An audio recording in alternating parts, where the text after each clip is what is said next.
What's good, friends? Welcome into Fantasy Focus Football alongside Stephania Bell and Field Yates. My name is Daniel Dopp, and Week 1 is officially in the books. With Monday Night Football wrapping up last night, we're going to dive into that here in a little bit, as well as dumping out the bucket on the rest of the things we didn't get to in Week 1. And most importantly, it's Tuesday, which means we have our first waiver wire segment of the year.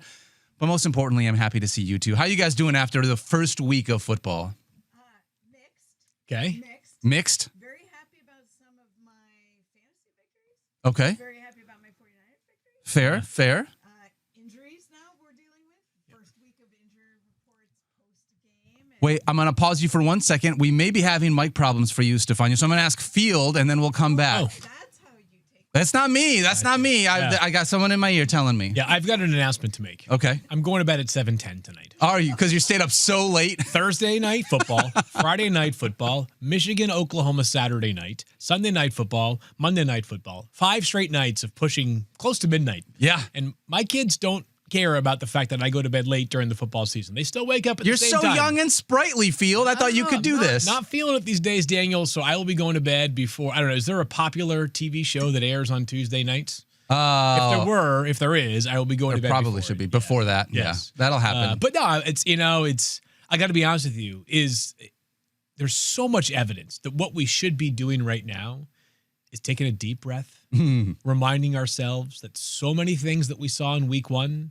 are going to look like absolute outliers by probably week 4 or 5, and that we should know better than to believe that everything that took place is predictive of what's going to take place this week and the next week and the next week. And yet I'm still sitting here thinking to myself, did I really screw it up by drafting Nico Collins or Brian Thomas Jr.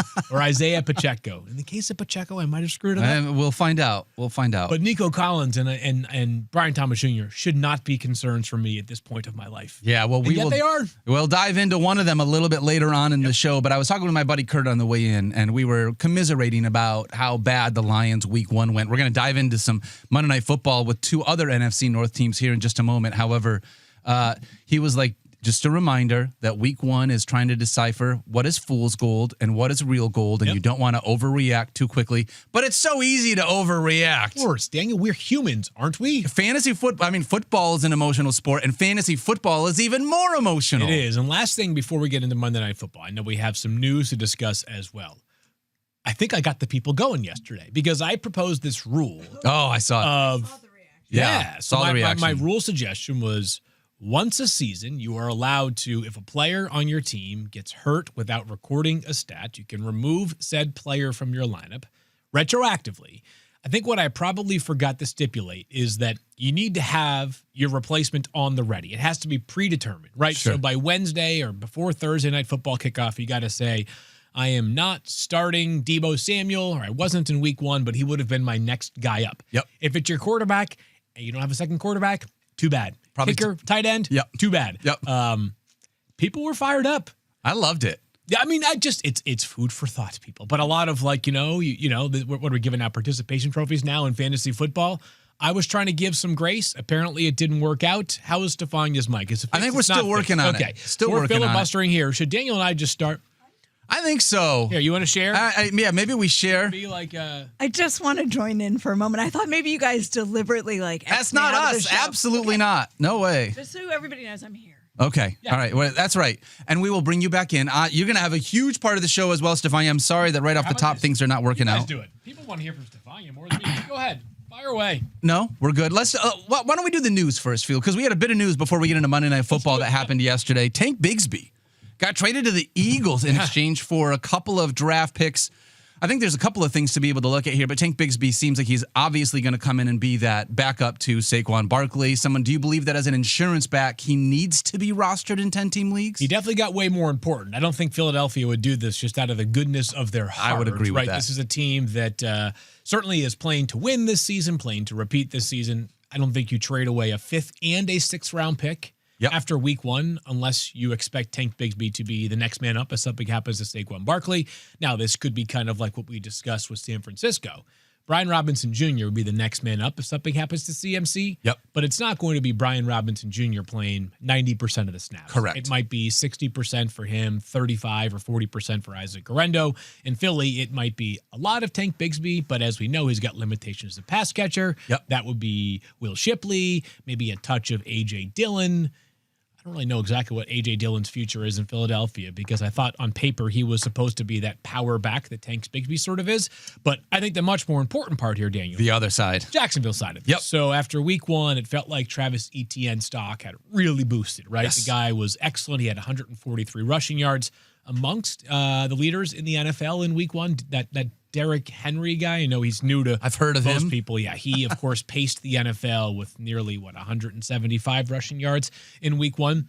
But one fewer back for us to be worried about is potentially taking over for Travis Etienne. So Etienne feels for now like the clear-cut guy. He's going to be, at least for me, ranked as a top 20 option in week 2. Yep. Bashal Tutin should play a little bit more than what we saw in week 1. And then don't forget that LaQuint Allen actually had a role for them. LaQuint Allen, pass catching back out of Syracuse, 7th-round pick this past year.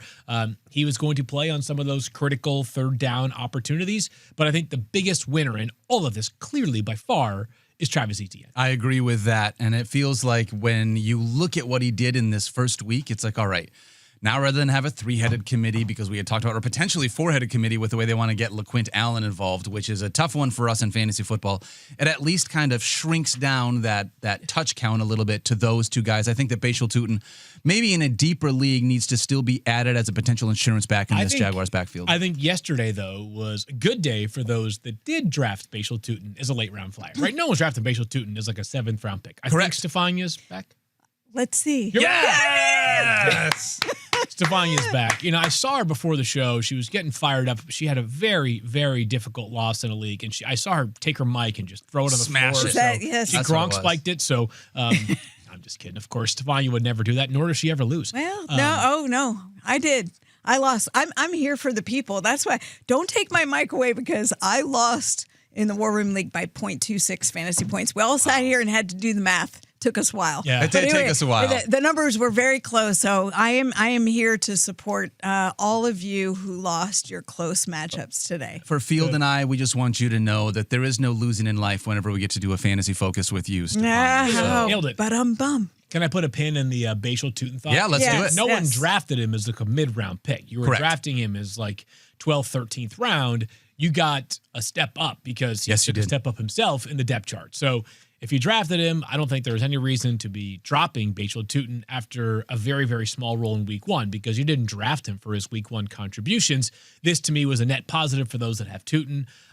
Probably a net positive for those that have Tank Bigsby, honestly, as well. To the extent that he was being drafted, he is now, again, likely the insurance back in Philadelphia. And if something happened to ETN, I think it would have been much more of a committee in Jacksonville than I think it will be. It'll be a committee to some degree in Philadelphia, but he's, to me, a more important insurance policy in Philly Agreed. than he was in Jacksonville. I am 100% with you on that. So we're going to see how that shakes Great out. offensive but line there, yeah. yeah, it'll be a very interesting thing to see. Really quickly before we move on with the rest of the show, we want you to go check out our friends over at Trophy Smack. Okay. TrophySmack.com. Use the promo code FOCUS10 to be able to get a number of different things for your league at the end of the season. You can hand out a trophy, a chain, a belt, or a toilet seat, which is sitting behind me. Can I have that for a You want to second? see it? I just want to, honestly, after some of my team's performances, just for like 30 seconds. Just for 30 seconds. Use the promo I know code that this is probably FOCUS10 not what over our at producers are TrophySmack.com. doing. I just realized that it has like a stain on the Oh, yeah, it's not great, Stephania. I you deserve know. it. Yeah, Some of that- my teams, they deserve this for a little bit. Yeah, know it what? says Hall of Shame. Yeah. Your team sucks. Maybe There's a lot on there. Maybe when we get into Lot the going on. Focus League recap, Loser we'll at see. tic-tac-toe. Yeah. I mean, It's bad. you can't lose it. You don't want one of these in your house, but what you want to do is buy it for the loser of your league to keep in their house. I want some of my teams that stunk up the joint in week Oh, 1 to. it was bad. I want Yeah. them to acknowledge that they sucked. Well They have done, to by the way. understand that. Stunk up the joint. Good for going you. with the toilet seat. Yeah. So my teams Broadcast that were professional. no bueno in week 1, I want you to see this. I want you to wear this shame. I don't want you to think about your actions and see whether or not you have mental toughness to come That's back. it. People might like that look, though. They might be rooting for your teams to not. No. So that you pull out the. On that note, I probably should. We're going to assume this wasn't used as an actual toilet seat before we put it up here, right? No. Knowing that That would be a real punishment. That would be legit. All right. Well, we're going to hope that doesn't fall on me while we're doing the show because I don't know if that's back where it's supposed to belong or not. But Pretty good give me a heads up if it does. Let's dive into a Monday Night Football recap. Monday Night Football. I love John Sutcliffe. I cannot wait to hear him do more of this. Vikings and the Bears. I'll tell you what, this felt like a tale of two halves to me. I mean, more like actually, tale of 3 quarters and 1 quarter. And yeah, it was an interesting one. Bears have no one to blame but themselves this morning. Agreed. Sort of a comedy of errors late in that game between a missed 50-yard field goal from Cairo Santos and really a botched execution at the end of the game where they really what they had to do was put the ball somewhere out of bounds on the kickoff, whether it's through the end zone or whether it is to the sideline. And they instead kicked it deep, but not deep enough. Cairo Santos, very accurate kicker, amongst the weaker-legged kickers in the entire NFL. It was windy last night in Chicago, too. So I'm sure the Bears are waking up very frustrated with a ton of pre-snap penalties on offense, the errors at the end of the game, and blowing an 11-point lead because at one point the vibes were very high after a pick six of J.J. McCarthy. Dude, and you looked at that very first drive for the Chicago Bears and you think to yourself, holy cow, Ben Johnson has unlocked Caleb Williams. Well, and they looked fantastic on that first drive. And I think if you're the Bears, you go back and you look at that, and if you're a fantasy manager who has Bears on your roster, you go back and you look at that, and this is what you focus on. You don't focus on the collapse. You focus on the 10 of 10 that Caleb had, this 10 straight completions. He looked like, I've heard someone say he wasn't in a rhythm, but for that section, he looked like he was in a rhythm, and they were executing the offense the way that they wanted to do so, and he looked much more poised. What I saw was the calmness and the good decision-making, and it felt to me like when things changed, when they panicked, that's when he reverted back to some of the bad habits. Yes, indeed. Yeah. Let's talk about fantasy takeaways here, Daniel, because I think if you roster Justin Jefferson and you only watch the first 3 games of last night, you probably first 3 quarters of last night, you probably went to bed a little bit sick to your stomach. Is Justin at that point, I believe, had 1 catch for like 5 yards. He ended up with 4 catches, 44 yards, and a touchdown. Beautiful throw from J.J. McCarthy on that touchdown pass. You have persistently described Justin Jefferson as quarterback agnostic. Temperature check from you after what you saw from JJ last night about Justin Jefferson going forward.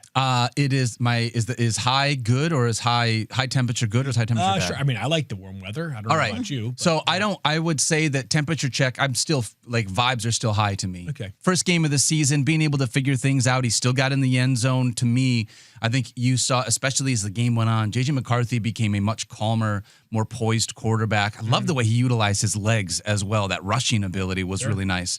But just for Justin Jefferson, I think that we're going to continue to see things will level out where he will be a higher targeted player. I'm going to chalk this up to week 1. Yeah. It was a really tough Bears defense to start the game, and I think there was some, like we said, it was figuring things out in the first half. Once we got into the second half, mostly fourth quarter, things started to open up and feel a little bit better for Justin Jefferson managers. Yeah, I mean, he's still going to be started in every league as he should be. He's still going to be a top 6 wide receiver for me in my week 2 rankings, which should be out later on this afternoon. But what I will say is this. I think, and I'm saying this like hopefully because I have not just J.J. McCarthy stock, but also several Vikings pass catcher stock. I think there's a chance that fourth quarter could unlock some things for J.J. McCarthy. Yeah. I mean, 3 total touchdowns, 2 passing and 1 rushing for JJ. Sometimes, and not all the time, but sometimes it just takes one pivotal moment to build confidence. I don't think that JJ McCarthy lacked confidence, but when you haven't played in over a year and it's your first ever NFL game, that confidence needs to be reinforced. And so my hope is that JJ McCarthy's fourth quarter is sort of the unlocking of what will be, even if it's not top 5 quarterback upside, play that will come close to where Sam Darnold was last year, where Kirk Cousins was the year before, which was very, very functional offense, very, very solid for fantasy. Maybe not elite, but solid, and great for all of the pass catchers. Yeah, especially with the way that he can utilize his legs more than Kirk Cousins, and I think Sam Darnold can. So I'm in on that. If there was another wide receiver, last thing, I'm so sorry. If there was another wide receiver not named Justin Jefferson that had a bunch of targets, I'd be worried. But there was no one else that dominated the target share because of that, so I'm still in on Justin Jefferson because of all those things too. Yeah, I think talking about J.J. McCarthy and his fantasy value, if you look at things that were going wrong with the offense, first of all, backup left tackle in there. So there were some issues there up front. The run game didn't get going for a while. That also, I think, hampered J.J. McCarthy. When those things, there was some adjustments made, and credit Kevin O'Connell. I mean, the guy knows how to keep his quarterback calm, and they did make some adjustments in the second half that really didn't start to, take hold until the fourth quarter. But what J.J. McCarthy did, I think the confidence with his leg, just talking from like the injury standpoint, there was a wrap-up of him that happened. And I think it was at one of the times where he was relatively unprotected, that grabbed around that surgical leg and he got whipped around and taken to the ground. That hasn't happened since he had the surgery. And, you've had a traumatic injury and a surgery now. And I think you can appreciate once something happens that stresses you in that way and you bounce up and you're okay, like at least that element is out of the way. So you combine all those things together. And I think the way they ended on a high note and listening to Justin Jefferson talk about what happened with all of them in the fourth quarter, I have every confidence that you'll see J.J. McCarthy run a little bit looser, throw a little bit more freely, and be able to make some of the deeper passes. I think they want to get him going with some of the shorter release passes, and that's part of why Justin Jefferson wasn't so involved. I think the other side of this Vikings conversation we need to have is even though Aaron Jones scored more fantasy points by getting in the end zone, Jordan Mason looked like the better running back to me. Went out there as utilized as a running back. And by the way, he nearly outrushed him 2-1. It was 15 carries for Jordan Mason, 8 carries for Aaron Jones. I know that last year was kind of the revenge of the older running backs, but we have had plenty of good debates. I think Mike's hesitation is that typically when it fades faster than you expect it to. Aaron Jones is going to be a useful player, but the juice was definitely noticeable in terms of the difference between him and Jordan Mason running. Jordan Mason's fresh leg showed up well last night. Aaron Jones, not the same level of runner that he once was. So, definitely more utilized in the passing game. But this is where I'm going to go with this, is what's going to happen with the running back utilization. Are we going to see more of a split? Because you're going to see Jordan Mason be the runner. Like when they need to get the yards on the ground and need that explosive burst, short yardage situation, trying to get a first down, is that going to be the Jordan Mason? And then Aaron Jones, some of those sneaky pass catches that he can make and the touchdown, like that's the way you're looking for Aaron Jones. And does it diffuse the fantasy value because now you're going to get more of a split? Yes, I do. If you ask me, and this is making it probably too simple, but stock up or stock down for Aaron Jones after week 1, stock down. Yeah. Right? Like Mason played a lot.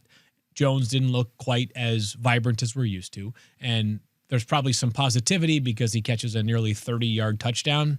Running backs don't do that very often. Nope. So I would say that probably stock down for Aaron Jones, more flex than he is starting running back in the 10-team league. I'm specifically upset about that because that touchdown cost me a win against our friend Matthew Berry in our Dynasty League. I lost by 1.2 points because of that stupid touchdown. Touchdowns stink, man. But yeah, I would just say this, is that the offense will get better. And that, to me, I think the offense got better in the fourth quarter. They play Atlanta, that's upcoming Sunday night. The offense will definitely get better. We'll see how much of a difference that makes on the fantasy outlook of Aaron Jones. Can we really quickly talk about the Bears? Yeah, let's rip through it. Running back, DeAndre, we asked this question. Yeah, I think you said it yesterday going into the show. It doesn't really feel like there's a lot of depth behind DeAndre Swift. It was basically just the DeAndre Swift show in the Chicago backfield. Yep, got some passing game utilization, got plenty of running utilization as well. He did not run the ball great. Didn't run the ball great. Yeah. But he was an outlet for Caleb very, very frequently. So he's going to be voluminous. Well, voluminous. Speaking of voluminous, is the proper as a long-haired guy, you should know the word voluminous at this point because that's what you look like, Field. Thank you. I feel like the big takeaway for me was the fact that it was Rome Odunze and not DJ Moore that led this team in targets. Yeah, he had 9 to DJ Moore's 5. Moore did get 3 carries out of the backfield, not like wide receiver reverses, like he was the backup. He literally was the running back. Yeah. Yes. Odunze, and we talked about this plenty during the preseason, because Rome Odunze outpaced DJ Moore as that Bears #1 wide receiver. Wouldn't totally stun me. I don't know. Like at the end of the game, I wasn't like, oh my gosh, we had the dethroning of DJ Moore in favor of Rome Odunze, especially because there were a couple of plays where Caleb Williams had 2 throws to DJ Moore that if he hits either one of them and both of them, I would classify not for me to make, but for an NFL quarterback to make, it's Sure. pretty makeable. There's one down the left sideline, and there was one on a the post. one on the left sideline was beautiful, wide open. Wide open. So I think the narrative feels a little bit different, but a healthy start for Rome Odunze. Not a lot of yards per catch, just 6 receptions for 37 yards. He's going to have more big play upside than that. He has the end zone has a touchdown near the end of the game. But yeah, I mean, maybe the gap between them is narrowed a little bit, but I still would rank more ahead of Rome Odunze. When you look at these two quarterbacks, Stephania, did you leave this Week 1 Monday Night Football game feeling more confident in either Caleb Williams or J.J. McCarthy? In both, actually, because of what I saw from Caleb at the outset, which was the thing that people questioned whether he'd be able to do, and that was to be patient and consistent and make the throws that he needed to make, and he did that. And we know he's going to use his legs when he needs to. He's certainly scrambled plenty. Yep. But as he panicked a little bit, I felt like in the second half, that's when the decision-making went a little bit sideways. He was making throwing some passes that were errant, and that didn't need to happen. It felt rushed. Like, when you're watching something and you feel like your stomach is getting nervous and you're not doing the thing, you're just watching it. Yes. That's how I felt watching him last night. And I think when he'll go back and learn from that, and they'll look at what they did well. And I'm sure, Ben Johnson's no fool. Like, look, he had that offense clicking early on. So yeah. I feel better about Caleb Williams, but we're going to need to see it. And I'm not going to put it all in one game. So there's that. Of course. Yeah. And J.J. McCarthy, I mean, what he showed, his performance wasn't just good, it was historic. He is the first player in NFL history to account for 3 touchdowns, pass, rush, receiving in the fourth quarter of his NFL debut. Wow. I mean, it's pretty amazing. I think when you go back and you look at some of the stuff that he did and where he came from, last night, I loved our broadcast last night for so many reasons. The sound, I thought the sound was epic. Yeah. But it was when they'd go to break. Did you see the facial expression of J.J. McCarthy when they were coming back? I mean, he looked fierce. This is a kid who meditates before the game, who does all this calming thing. And you saw this fire.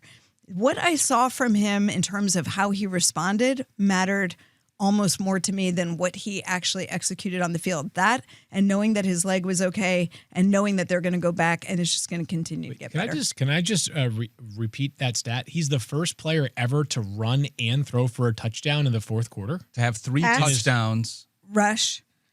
Or receiving. Have 3 touchdowns in their debut of the fourth quarter. In their fourth quarter of their NFL debut.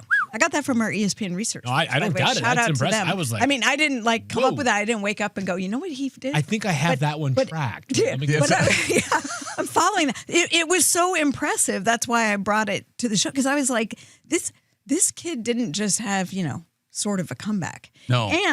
And he was the first player with 2 passing TDs and 1 rushing TD in his NFL debut since Cam Newton in 2011. Cam Newton's pretty good. Yeah. And he turned out okay. So I think I just think it was the chain. It was the fact that he hung in there. And if you're picking quarterbacks out of a lineup to say who looks like the guy who's going to be the toughest, grittiest, not get down when I'm not picking J.J. McCarthy. He looks angelic and young, and he looks like an elf from Lord of the Rings. Crazy what he did. I'm so impressed by it. This will be my final thing, but and just kind of piggyback off of those quarterback conversations, I did not feel like the moment was too big for J.J. McCarthy. He absolutely stepped up in his NFL debut to be able to lead his team to victory. And like you said, Field, I think that fourth quarter is going to propel them to better things moving forward. That's what you wanted. I don't think that Caleb Williams didn't meet the moment. I just feel like there is still a little. He's got a little bit of wildness in his game, a little gunslinger, a little. He wants to do some of that Patrick Mahomes stuff that I see, but he's just not quite there at that point. But the dude is a competitor, and I think he's going to have plenty of opportunities to get all of his pass catchers involved in this offense. I didn't leave being like, oh shoot, I'm in trouble if I drafted any of these Bears or Vikings. I think I'm in a good spot with both of them. You're not really a golfer, so this analogy may fall on deaf ears. But you play golf with guys, and they'll be 325 off the tee. They'll friggin' bomb it a mile down the middle, and they'll sink a 50-foot putt. And you're just like, oh my god! When the player is dialed, he's dialed. The next tee shot, they might put it 325, just completely to the right. And that's with Caleb right now, is that like Yes. all the skills are Yes, there. He's just got to 100%. harness it. I thought that it was more harnessed last night than we saw it last season. Agreed. Yes. He will have to continue to harness it. He was excellent as a runner last night, his first career rushing touchdown. So I think for fantasy purposes, stock up for Caleb. He draws your Lions this upcoming week in Ben Johnson Bowl 1.0. Let's go to emptying out the bucket for week 1. Let's do it. We got a couple more things we want to get to from week 1 we didn't get to yesterday. We barely talked about Brian Thomas Jr. Fields. You kind of mentioned it right off the top, but like we buried We know the lead. why we barely talked about him. He had 1 catch for 11 yards. He got bailed out with a rushing touchdown, which is not something that we expected to see necessarily from Brian Brian Thomas's game. The one thing that is positive for me is that he still had 7 targets, out-targeted his teammate and Travis Hunter, but this was not the start that I wanted for the Jacksonville Jaguars, and very specifically for Brian Thomas Jr., because if you drafted him with a lot of draft capital. Yeah, definitely not. Can we either find a way for the 49ers to trade Mac Jones back to the Jaguars or the Jaguars to trade Brian Thomas Jr. to we the definitely 49ers? cannot, and we will talk about that later. I mean, I would take him on the 49ers, that's for sure, because him and Mac had great chemistry down the stretch last season. So it has been noted by everybody and in the entire industry that if you go look at the splits of Brian Thomas Jr. with and without Trevor Lawrence, it paints a much different picture. It was bad on Sunday as well.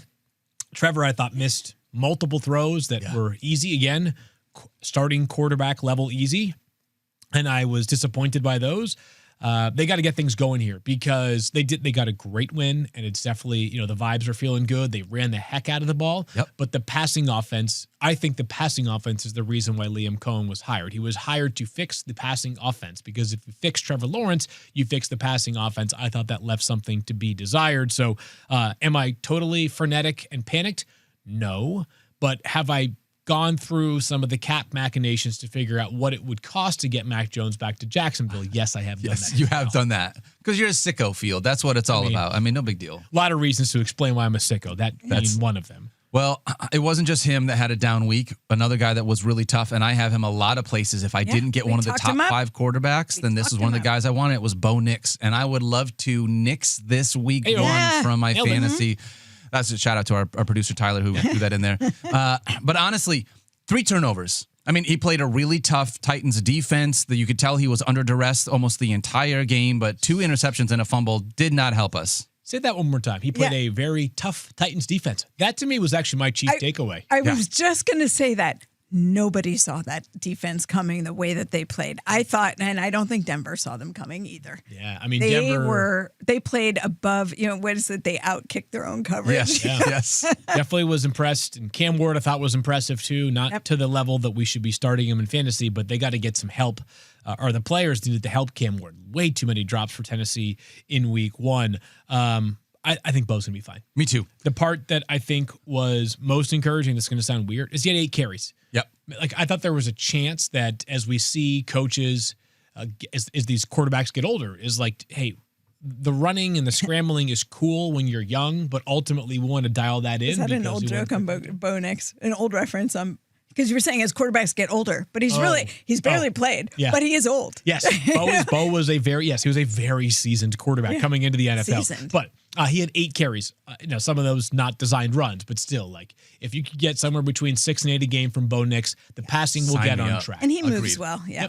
And they play the Colts this weekend. And the Colts are potentially going to be without their number 1 corner, Tarvarius Ward, who was in concussion protocol. So we'll see whether Bo gets back on track. I suspect it'll happen sooner than later. I meant to ask you this on the previous one, and I didn't. So I'm going to go backwards really quickly to Brian Thomas Jr. Your overreaction meter on Brian Thomas Jr. on a scale of 1 to 10. I'm at like a 1.5. Wait, so like, is it overreaction? Is it confidence? Is it concern? Let's say concern. Okay, Let's say my concern level 1 to 10, 1 being the lowest. With 10 1 is the being lowest, you're 10 on is the highest. Fire in the building. Yeah, I'll go 2.5. 2.5. I was at 1.5. Stephania, you somewhere in that same range? Yeah, somewhere I'll split the difference and be at 2. I think I would want to go back and look, knowing that. I know we struggle with math here, so I can confirm. They said there would be no math. 2 is in between 2.5 and 1.5. Thank you. Thank you for fact Elias checking me Sports on that. Bureau has confirmed that. Yeah. No, we talked about in another podcast about how Liam Cohen had addressed Trevor Lawrence's footwork and how this is a change for him. And I think there is still part of him that is thinking through how he is delivering the ball. And I want to go back and watch it more closely because, like you said, for the number of targets and the lack of efficiency. You want to see where was that breakdown? And when we're talking about Bo Nix, that concern meter for me is a 1. Those 8 carries was unbelievable. If you can tell me I'm going to get that from my fantasy quarterback, knowing the wheels that he can have. And I still think he's going to throw the ball a ton this year in the Sean Payton offense. Is he going to have Evan Ingram this next week, Stephania Bell? That is a good question. Evan Ingram, their newly acquired tight end, had 3 catches, but also left with a calf injury in the second half. He was listed as questionable to return, but he never did make it back. Remember, his last year as a Jaguar was marred by hamstring injury that cost him 4 weeks early on, and then a torn labrum in his left shoulder, and then he had season-ending surgery. So on the good side, you say, okay, you know, he's 31 years old, didn't use the legs as much last year because he was injured, but also it was because he was injured. Now, the labrum didn't have anything to do with the calf, but he had a hamstring injury earlier. He has had some soft tissue injuries in the past. Remember, it was just 2 years ago that he had his career best season. So you hope that it wasn't from the career best to injuries to another story. You hope that this is minor and you want to rebound. We get him back and we get a full season of Evan Ingram because he sure looked good 2 years ago. All right, well, we got a full Answering the Bell segment coming up a little bit later on in the show before we talk waivers, so we will dive into some more injuries there. Yep. I got to ask you guys about this Denver running back situation. I actually felt like what I saw from both J.K. Dobbins and R.J. Harvey is what I think we thought we were going to see from the Chargers before Najee Harris got hurt, where it's the idea of, even though we're really excited about the rookie running back, do we just see the veteran right out the gate because he's the established veteran in this backfield? And that's kind of what we saw in Denver. J.K. Dobbins clearly had more touches and more opportunities, more snaps than R.J. Harvey. Although R.J. Harvey, once you saw that like 50-yard run, you're like, guys, come on, let's just unlock this rookie, right? Totally. Yeah. So, I mean, 16-6 was the carry edge. J.K. Dobbins over R.J. Harvey. On top of that, J.K. Dobbins had 2 catches on 2 targets. R.J. Harvey had just 1 catch on 1 target. So, yeah, it was a clear edge for now. Now, do I think there is a chance that sometime soon that flips? Yeah. Do. Yeah. But for now, J.K. Dobbins, kind of like how he was last year. I was just about to say, this feels like Chargers 2.0 and that they'll put him out and run him. And if things start to fail or if J.K. Dobbins gets hurt, which unfortunately for him has been a common theme, then R.J. Harvey has been acclimated to grown-up football. And then all of a sudden, maybe they're unleashing him a little bit more. I could see the hot hand approach. Sean Payton just being like, listen, if J.K. Dobbins is crushing it, we're going to let him continue to cook. But if we need a little bit of a boost, we got this guy in the backfield that we're also really excited about. So it still feels like a committee to me. If you drafted R.J. Harvey to potentially use him as a starter, I think you're still going to be waiting for a little bit longer right now. But I do believe, like you had said, Field, eventually we will see this backfield swap and that we will have R.J. Harvey as the RB1 and J.K. Dobbins as the kind of change of pace guy. What about in Washington? Yeah. It's a similar kind of conversation, right? Mm-hmm. Yes. Except for more on that, Austin Eckler is their pass catcher. Very clearly. And he's their pass catcher, and he's got some utilization as a veteran that I think they're going to rely on. But carrying the ball, and why is his name Bill? It's his nickname. That's a cartoon. Yeah. Oh, Came from a cartoon. I needed to understand the origin of it because I'm like, I don't want to be calling him Bill if it's not nice. If no, it's there was a cartoon I guess he used to watch when he was a kid or something like that, and he went by the name Bill. In it. Yeah, it's a great question. Okay. I'm going to look it up while you guys talk. However, it was clear that Bill Krosky-Merritt was the more vibrant running back, let's say, in this backfield, even though Austin Eckler got more opportunities. And they were going by series. Like it was, you get a turn, you get a turn, you get a turn, you get a turn. So we'll see come Thursday night. That was a game in which Washington kind of did what it felt like doing because they were playing the Giants, who can't score points. They play the Packers on Thursday night. Can't wait for that game. Oh, by the way, worth noting, and it's very early on in the week, but we're 40, by the time some people listen to this, 48 hours away from kickoff. Austin Eckler was on the injury report for Washington. He was estimated to be a limited participant in practice. I think I saw shoulder for Austin Eckler. So we'll track that one more if we get any updated information. Also, I would just say short weeks, especially veterans. Yep. They're going to limit their reps, especially early on in the season. So to me, the good news is this, is you drafted Bill Krosky-Merritt. Again, this is like what we were talking about earlier in the show. Not about what he's going to do in week 1, like Basil Tootin, but what he could become over time. And encouraging start in week 1. Chris Rodriguez, who at one point, I want to say Dan Quinn talked about how like he could be a goal line factor. He was a healthy scratch. Jeremy McNichols, not a factor. We've gone from 4 backs to 2 in like a matter of a week. Yep. That's a good sign. Plus the fact that Merritt looked good. He had the explosive run. He had the touchdown as well. So there aren't many players who qualified as late round running back lottery tickets. Bill, Jacory, whatever you want to call him, definitely did, and the early returns are solid. Yeah, so far it looks fantastic, especially with where you likely drafted him. I think it was probably the biggest riser right as we ended our draft weekends. Like, he was the big guy that really jumped up the board to be able to give value to a couple of drafters. Well, I think because Brian Robinson Jr. was no more on the roster, with that trade. and so it made a lot of sense. We think that there's no reason they make that trade unless they have a lot of confidence in the young rookie, right? So, speaking of having confidence, I'm going to let you guys handle this next segment. What went wrong with the Detroit Lions this Can week? I rephrase the question? Sure. What went right for the Lions? Very few. You know, the only thing that went right for the Lions segment was... over. Oh, Stephania! One sweet catch by Isaac Tesla. Yeah, Isaac Tesla was the big thing. He's going to be immortalized with that catch. Oh my in the end gosh, zone. that was absolutely beautiful. The Great only lettuce, real too. positive for me, Was? other than Isaac Tesla, because I could talk about that kid all day long, Yep. but at least you got bailed out by having 10 receptions for Jameer Gibbs. Yeah, we That's talked the about this only yesterday. The history positive he here. made: 10 catches for 31 yards, the fewest yards by any player with at least 10 catches in a game. To me, it becomes a concern if we see this for. I think the Bears' defense is pretty good. I don't think it's dominant. You know who we especially play if they're after without Chicago? their top 2 corners once again. Who do you? I'm trying to check it out. Who do you guys play? The Baltimore Ravens. Okay. Okay, I'm sorry. So This is not a great start. We have 3 weeks to decide whether this Lions offense is a problem or not. Yep. If they hit in either of the next 2 weeks, we're back on track. But if it does not, then we are officially Who do they play after the Ben Ravens? Johnson stock. Baby. That's a great question. Because It's- I don't know that, let's see what happens in 3 weeks, but that's a tough. the first 8 start. games is a tough row for the Detroit Lions, if I'm Because honest. I'm not. If you're expecting their offense to hit Here you go. against the Chicago Bears, who looked pretty darn good So let's. yesterday, this is- and then the Ravens, who Yep. forget about it. Well, the Ravens, as long as they're not playing Josh Allen, are pretty good on defense. That's what I mean. Oh. I meant you it meant- that way. oh, you meant- like oh, the okay, Ravens are going to be a tough matchup.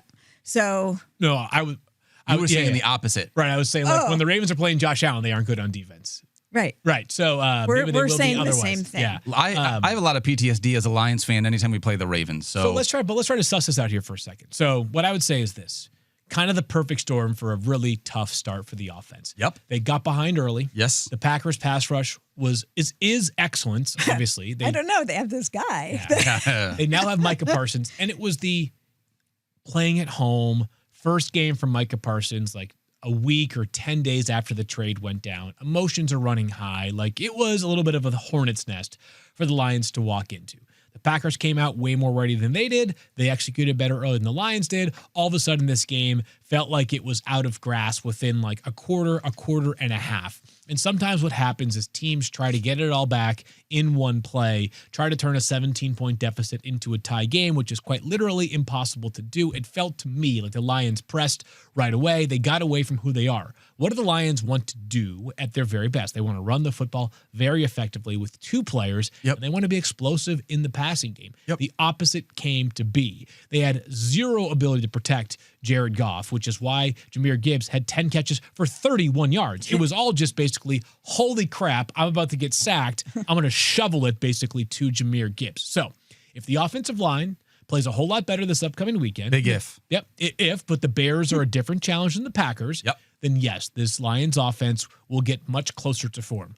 But other than Sam Laporta and to a degree, Jameer Gibbs, like nobody was to expectation in week 1. No. J-Mo, Amon-Ra, bad. David Montgomery even. Monty, like all of it underwhelming. Yeah, it was not fantastic. And I kind of chalked it up to a couple things, and then I can move on. And Stephania, if you want to add anything else that's real mean, you can No, do that here. why would I do that to you? But, Dana? yeah, you already got your I care jab in. about your feelings. But I feel that I'm 100% with you. It just felt like, one, the middle of that offensive line, maybe we didn't talk about quite enough for the running game. The Lions had 44 rushing yards combined between Jameer Gibbs and David Montgomery. It was really bad. We lost Frank Ragnow, an all-pro center. We don't have a lot of offensive line talk on this show, but like that's a thing I think could potentially come back and be a problem for this squad now that Graham Glasgow is under center. So we'll see how that works out. But in order to be able to play well, the Lions want to run the football well to set up play action. But you can't set up play action if your quarterback doesn't have time to be able to set up play action. I also wondered how much of this is first game for new offensive coordinator John Morton, right? Being able to figure some things out. It wasn't what I wanted to see necessarily. And I also wonder, and tell me if you think this is crazy, but the Lions are one of those teams that didn't play a single starter all of preseason, and week 1 looked like a preseason game for this starting team. It did. Yeah, I mean, I think there's something to that's that. by design, I think that's why people like Andy Reid play their starters some, because they want to work out some kinks and make sure everybody is kind of in a rhythm and ready to roll. There's a whole thing about we've talked about this relative to injuries. I don't know if we've talked about it on this show, but there is a whole thing to getting dressed, getting the uniform on, going out for pregame warmups, doing the thing, and then playing some ball before the actual first meaningful game of the season. Yep. Because there's a whole different, like your body changes physically. You get adrenaline, you get crowd sounds. It may sound silly, but there's a reason why teams who believe in that believe that going through that execution is a part of, number one, being ready, and number two, less injuries out of the gate. They have a really tough schedule. I'm just going to read it really quickly. After we play Chicago this Why week. Why are you doing this to yourself? Take on the Ravens. At the wrong time. The Ravens, the Browns, the Bengals, the Chiefs, the Bucks, the Vikings, the Commanders, and the Eagles. That's just a run of playoff teams that the Lions are going to have to go up. Going in a hurry. Yeah, we got to get some things figured out there in Detroit. I'm not panicked, though. My panic meter is still pretty low on this. I'm not going to lie. Yeah. Oh, for fantasy purposes. For fantasy purposes. Okay. Yeah, my real life Lions fandom is through the roof. I am absolutely panicked. But from a fantasy perspective, it's not a problem. Last thing that I wanted to throw out here as a part of dumping out the bucket. Do you guys think that we can expect more targets for Travis Kelce after a game in which he did not have either Xavier Worthy, because he left after 3 plays, and Rashee Rice? He only had 4 targets in the entire game. If you told me there was one guy that Patrick Mahomes doesn't need to have like a conversation with of like, hey, guess what? Now we got to like turn on our chemistry charm, it would have been Travis Kelce. And we really got bailed out by that touchdown there. Concern meter on Travis Kelce after week more 1? to come throughout the week, especially if we get some level of clarity on Xavier Worthy. Andy Reid said merely they are taking it day by day. We'll talk about that with Stephania in just a minute. But I expect more targets for Travis Kelce. I'm going to leave it there. And I want to spin it forward throughout the week. But yes, I expect more opportunity and more work for Travis Kelce. He's going to have. There was one that he missed in Patrick Mahomes' face. And I was like, ooh, I don't think I've seen that before. Because it was on the goal line. Yeah. Too. Yeah. And usually, they're like money in the bank. So how are we talking about Travis Kelce differently? If he goes 3 catches for 55 yards and 2 touchdowns on 6 targets, as opposed to just 2 catches for 47 yards on 4 targets, and 1 touchdown on 4 targets. It could be a little bit of a different conversation. Yep. Yeah, well, more to come on that one. Yeah, we got a lot of tight ends that unfortunately maybe we got banged up or had some issues with. So anytime we can get solid tight end play, we just really need that right now. Stephania, let's transition this into answering the bell. We got a bunch of injury questions to be able to make sure we get set up for the waiver wire this week. So I'm going to turn the show over to you. Oh. Where else am I going to start? You want to feel better about your Lions? Sure. I love that right now.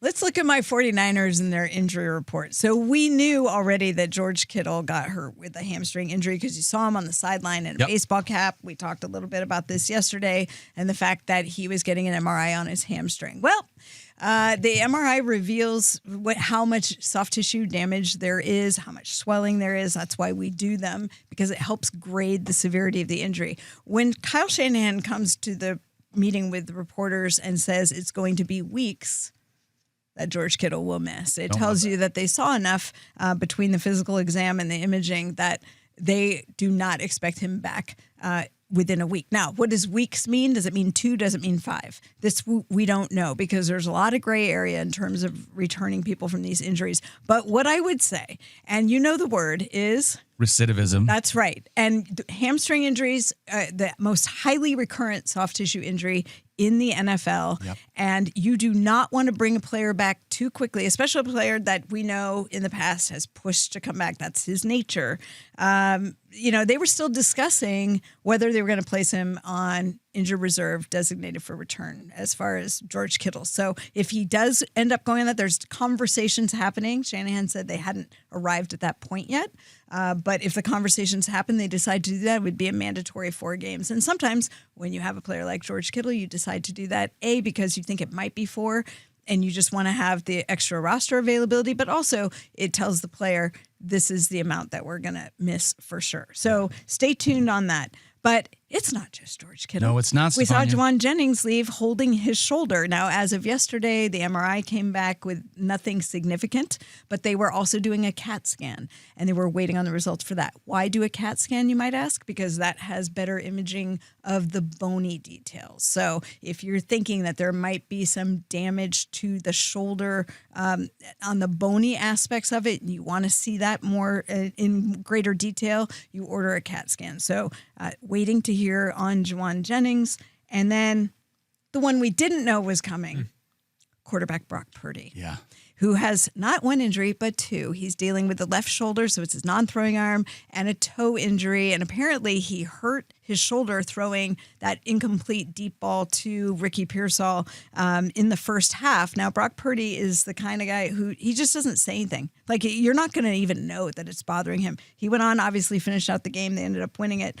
As you may recall, I have to bring that up because, I'm talking about all the injuries. I have to make myself feel better. Something positive. So right now, Shanahan said the toe is the greater concern over the shoulder, but it's enough of a concern that they do not know if they will have him for this week's game against the Saints. If he does not play, Mac Jones will be the starter. Hence my saying, don't anyone come for Mac Jones right now. We need him. He's actually looked pretty good in the preseason. The Niners signed Kendrick Bourne on Monday to a 1-year deal. What's old is new again. Kendrick Bourne signed as an undrafted free agent with the 49ers back in 2017, was with them several years, had workouts with the 49ers and the Commanders, which makes a lot of sense. There's a lot of simpatico between 49ers and Commanders. And I think this just felt like the place where he could go and get reps. That's why he's out of New England. He had a minor foot injury during the preseason.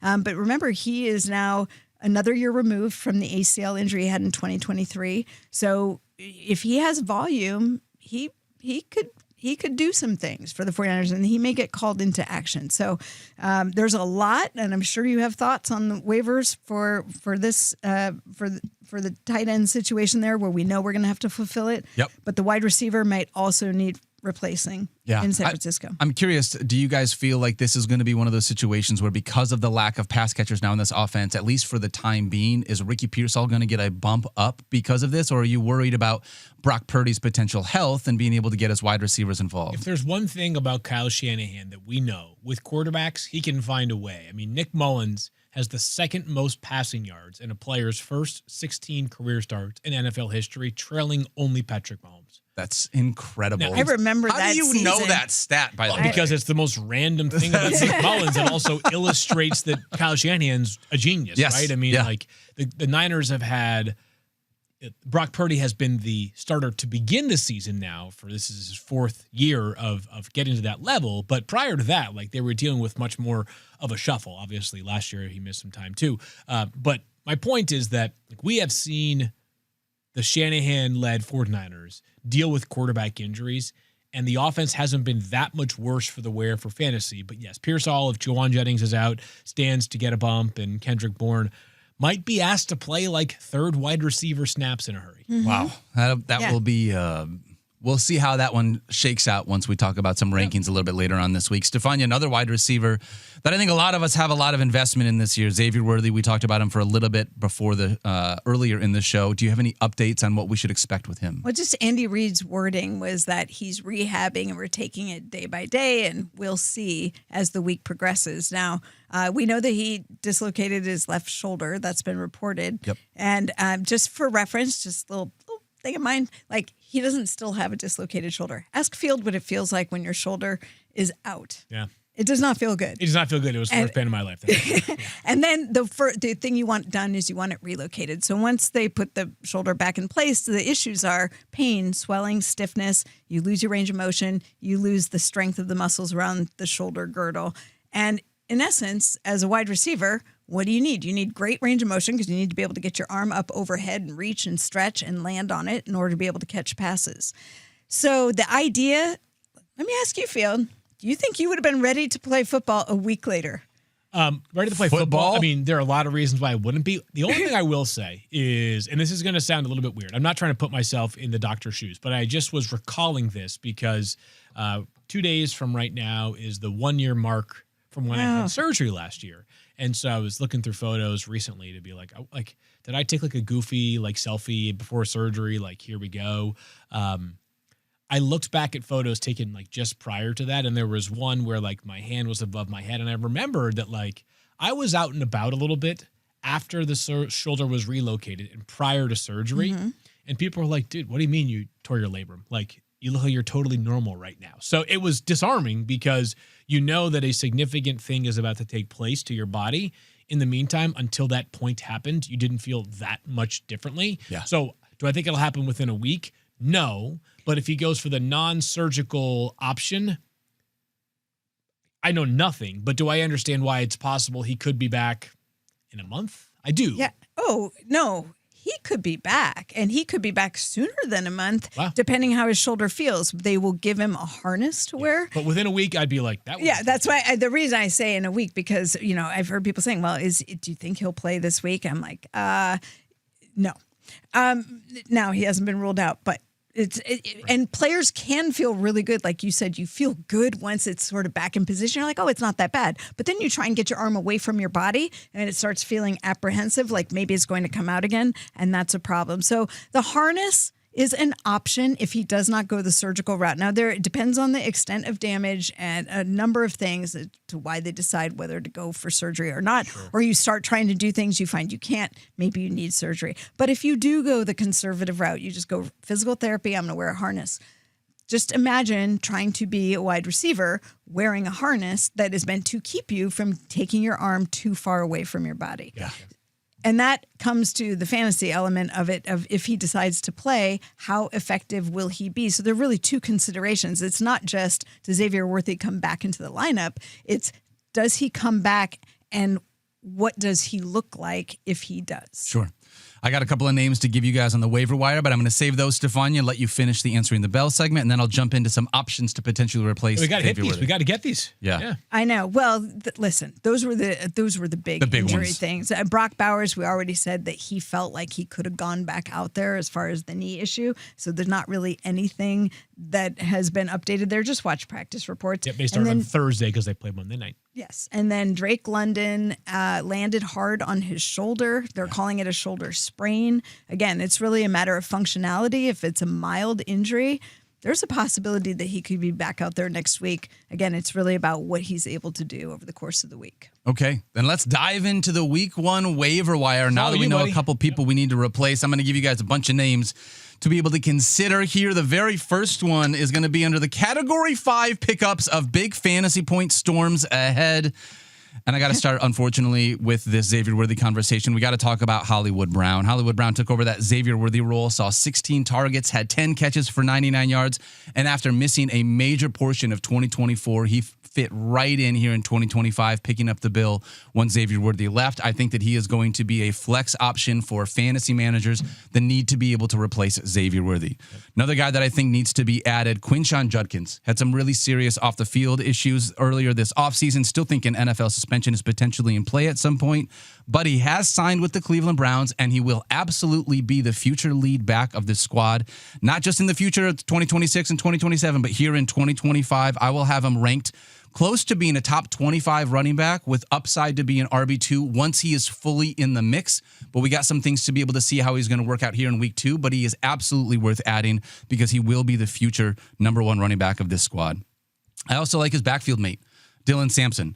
20 touches in week 1. That's Fields, great. you mentioned the way that Jerome Ford had to take a significant pay cut to stay with this team. It felt like the Cleveland Browns knew we are going to draft the future of our backfield here in this 2025 draft class, and it was Quinshon Judkins and Dylan Sampson. He wasn't super efficient on the ground, right? 12 carries for 29 yards, but 8 receptions for 64 yards, and that passing game work is what we're after here in a fantasy points per reception league, so I'm in on him as well. And the last one that I need to consider is an insurance running back. Not someone I think is going to give you fantasy points necessarily right out the gate, but at some point will be very valuable, and that is Trey Benson. He's going to be the insurance back to James Conner. We saw him have 8 carries for 69 yards. He showcased that big playability on that 52-yard sweep around the edge, so love that as well. Not a starter, but needs to be on benches. Those are the 4 people that I believe are must-adds in 10-team leagues. Can I push back on one thing? Yeah, go ahead. Not push back, but just sort of note something. Honestly, doesn't really feel like Trey Benson is even like a must-add. Like, I think this is a sign of just how poor the waiver wire is this week. I am 100% what I'm saying with you. is, like, you had to choose the best guys. As far as, like, top 4 week 1 waiver, I guess week running 2 back waiver wire specifically ads go, feels you're like, gross. Trey Benson, really? Like, he's as an insurance back, he needs to be on rosters. I don't think he's necessarily going to get you big fantasy points here in week 2. But if anything happens with James Conner, you saw the ability that he has. But it is not something that some of the guys we've had in the past, like Puka Nacua. You had some week 1, you're like, fun holy ones. crap, the guy had 15 targets. Sign me up. Yeah, that is not the waiver wire here in week 1 for what it's worth. Waiver wire. No. All right. This next one is partly sunny with a chance of fantasy points. These are players that I would consider in potentially 12-team or deeper leagues. Cedric Tillman was on the field a ton. More snaps than Jerry Jeudy. They both ran the same number of routes. Both had 8 targets. Both had 5 receptions.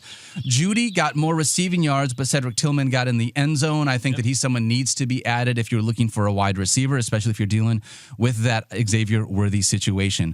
Kayshon Boutte, trying to figure this one out. 9 targets, 6 receptions for 103 yards. A reminder, Stephon Diggs was on a snap count, right? He wasn't out there playing a full game, and Stephon Diggs still was involved, as expected. But you love being able to see this from Kayshon Boutte. Like, we were wondering who's going to be the number 2 wide receiver in this squad behind Stephon Diggs, and I think Kayshon Boutte is that guy. He's going to be the Pats wide receiver too and should be on benches just to see what that situation can develop into. Okay. I also think Quentin Johnston, again, these names are not super great on the waiver wire, but this is where we're at. It's week 1. Yep. Quentin Johnston, 5 catches for 79 yards and 2 touchdowns, more fantasy points than both of his teammates, Keenan Allen and Ladd McConkey. That was because he got 2 touchdowns. But I do believe that this can be an offense that can support 3 wide receivers, and if either Ladd or Keenan Allen get hurt, it feels like Quentin Johnston is going to be a part of that. I think he is worth an add given what that relevant role could be. Okay. I've also got Juju Smith-Schuster and Tyquan Thornton, the other guys in this Chiefs backfield. Juju Smith-Schuster, I know that's going to be a tough one. His name came up. Juju Smith-Schuster had 5 targets, 5 catches for 55 yards. Love to be able to see that. He's kind of like that short yardage, like that safety valve kind of guy. 5 for 55. You love being able to have that. So Juju Smith-Schuster could probably be the floor play if that's what you need. Tyquan Thornton, he's going to be that deep shot. He's going to be that home run option for you. 4 targets, 2 catches for 41 yards. Mahomes almost had him a few times on a couple of deep shots and just overthrew him. But that 26, I know this is not always our favorite stat field, but he had 26.75 air yards per target. That was first amongst all wide receivers in the NFL. I just am less of an air yards guy. I hear that. It's showcasing the ability that if there's going to be a deep threat, it seems like Tyquan Thornton is going to be Thornton because there's an N in there. I got to make sure I get the N in there. He's going to be that guy. He'll be a boom bust option if you need to swing big off of that Chiefs offense. And the last one, we already talked about this, but it's Bashal Tootin. I think Bashal Tootin needs to be added. He needs a nickname. Rootin' Tootin'. I'm in on that. Rootin' Tootin'. Yeah. Rootin' Tootin', Bashal Tootin' is one of those guys that I feel like needs to be added. He's going to be an insurance back now that Tank Bigsby is gone. Obviously, it feels like Travis Etienne is going to be the number 1 guy with how the stock has been trending up after that big week 1. But Bashal Tootin' is going to be the number 2 in that offense. All right. A couple more really quickly because we did have some tight ends. Stephania, George Kittle, we are expecting to have to replace him probably in our fantasy lineup. Yes. So lightning in the distance. This is your George Kittle or potential Evan Engram replacements. Okay. Again, this is not a great list of names, but if you need somebody, Juwan Johnson had 11 targets, led the Saints in catches and yards. He had 8 for 76. Love Juwan Johnson. You know Every what? year. He's not sexy, and this offense doesn't feel great, but doesn't it feel like the Saints are going to be losing most games, and they're going to have to throw the ball a ton, and because of that, Juwan Johnson can be involved. So think he played 99%. he played a bunch he's of the out snaps. there for sure. The other guy that I like that also played over 90% of the snaps, Hunter Henry, in this Patriots offense. He's one of those guys that we kind of throw to every year. Yep. Not exciting, but solid. If I find out also that there's going to be no Darnell Mooney, I would be more in on Kyle Pitts in week 2 than I was in week 1. What you saw from him in week 2 was not bad. 8 targets, 7 receptions for 59 yards. The other passing game options are not super elite there with those guys. Casey Washington, Ray McLeod, Kaderil Hodge. Yeah, and by the way, it's not just Mooney. As Stephania said, it's Drake London. It's Drake London, who's at least banged up. We'll see. He may play, but he's not 100%. So I think he's at least a consideration. And I can't not mention Harold Fannin Jr. just because he played so well. David Njoku still seems like the number 1 tight end there. I'm not sure why Harold Fannin Jr. got so much run, but he's at least someone that you need to keep an eye on or make sure that you know their name heading into the rest of the season. You don't have Jake Tonjes on your list. I did not have Jake Tonjes on my list, Stephania. I'm really sorry about that. That's okay. No. That's quite all right. All right. A little shout out to, a little love for the kid who 49ers. won the game for us. Yeah, totally. And I don't really need to talk about quarterbacks. Yeah, a couple quarterbacks, obviously, you consider. I'm still in on Trevor Lawrence after 1 week. I want to see what this Liam Cohen offense could be, but we're not really at a spot where we need him. Daniel Jones looked fantastic if you want to think about a streamer in future weeks. Let's put it this way on Daniel Jones. Daniel Jones will be a priority waiver wire ad if he does it again against the Broncos. I would agree with that. The test is just a little bit different between the Broncos and the Dolphins that we saw in week 1. But if he gets the job done again on Sunday, whoo, baby. All the conversations changed. I do have to say it was good to see him smile. Man, I saw him on television yesterday and just smiling. And I was like, that just warms my heart. Yeah, good for him. Enjoy it. A lot of names for the waiver wire. Not a lot of names I feel a lot of confidence about, though. Not a lot of conviction here. Some week ones, like you said, we have some bigger week ones where we're excited specifically to go out and add someone. Honestly, the 2 big ones for me right now probably just feel like Quinshon Judkins because he will have a role at some point and running back is as thin as it is. And Hollywood Brown for the next couple weeks. If he's going to continue to play this role of Xavier Worthy in this offense, then I think he would probably be the other priority ad for me here. On Dylan Sampson as well. I think that, Judkins could also face a suspension. Yeah, we'll see how that works out. Which is why Dylan Sampson made this, because if he misses some time, it seems like the Browns are absolutely going to lean on this young rookie. Yep. So that's going to be the waiver wire here in week 1. Anything you guys want to close the show out with before we end it and turn the page to week 2 tomorrow when Mike Field and I are back here talking rankings? Anything else you want to add? No, nobody can get hurt today because it's Players' Day off. That's right. Hey, love that. Right. So I'm feeling good. All right. That's going to do it for us today. Thanks for hanging out with us here on this Tuesday. Make sure you get your waiver claims in. Go back and listen to Stephania's segments. Stephania, do you have anything else that you put out on this Injury Tuesday? We have a buzz file where there's scrolling updates, and I've written some things that go in there. They're already in there, more detail about the injuries, and I will keep it updated. Love that. All right, so go check out the buzz file for the latest on all the injury updates from Stephania. But that's going to do it for us today. Don't forget to love each other, be kind to yourself, and we can't wait to see you back here on Wednesday. See ya.